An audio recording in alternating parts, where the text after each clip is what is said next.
Welcome to this week's climate update. We'll start with some encouraging news as usual. A solar project in the UK is quietly redefining renewable energy design. At the Westmill Solar Park, energy generation has been integrated with biodiversity by introducing sheep grazing across solar arrays, resulting in a self-regulating ecosystem. Sheep excreta fertilizes the soil and supports bees and butterflies who pollinate, while solar panels designed with higher ground clearance tower above on stronger mounts, making them more resilient to extreme weather. Thus, renewable infrastructure coexists with agriculture.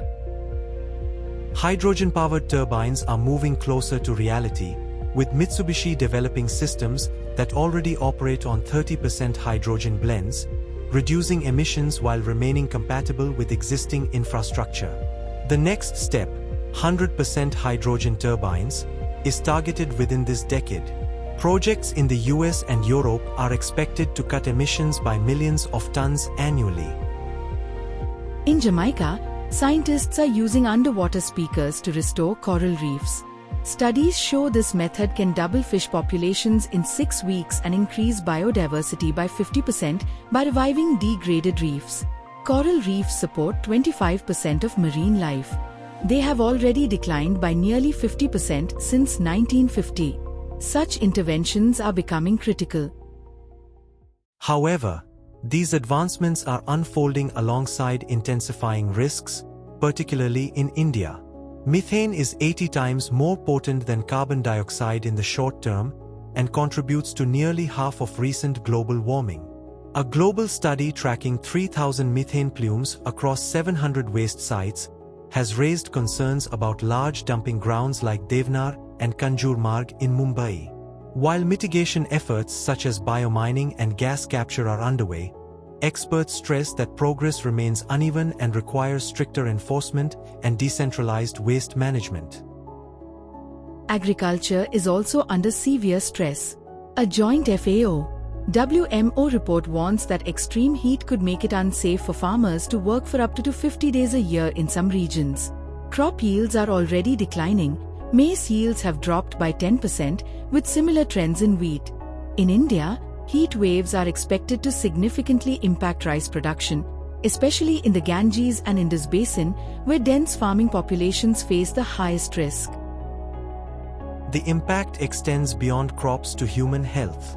Climate change is lengthening allergy seasons, with pollen cycles in Europe already extending by 2 weeks, and heat-related deaths rising across 99.6% of monitored regions. This reflects how even everyday health conditions are being reshaped by changing climate patterns. Food systems are under pressure worldwide. Extreme heat is pushing agriculture to the brink, with yields declining beyond 30 degrees Celsius, livestock mortality increasing, and fisheries collapsing due to reduced oxygen levels in warming oceans. More than 1 billion people's livelihoods are now at risk, with experts warning of cascading impacts on food prices and global supply chains. At a planetary level, climate stability itself is being questioned. Research shows that even planets in habitable zones cannot sustain life without water-driven carbon cycles, highlighting how delicate Earth's own balance is. Without such systems, climates can spiral into extremes, either freezing or overheating beyond recovery. The risks are not just environmental, they are deeply social. Climate disasters are displacing millions globally, with over 250 million people displaced in the past decade. In regions like Brazil, repeated floods show that women and vulnerable communities are disproportionately affected, often facing repeated displacement, loss of livelihoods, and long-term psychological trauma.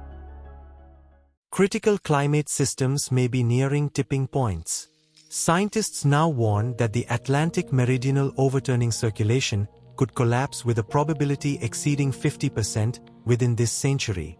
Such a shift could trigger extreme cooling in Europe, disrupt rainfall patterns in the Amazon, and accelerate sea level rise, changes that would be irreversible on human timescales.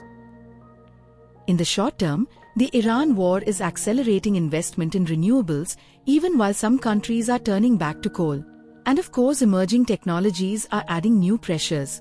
AI-driven data centers could generate up to 123 million tons of carbon dioxide in the UK alone over the next decade, highlighting the hidden environmental cost of digital expansion. And that's all. See you next week.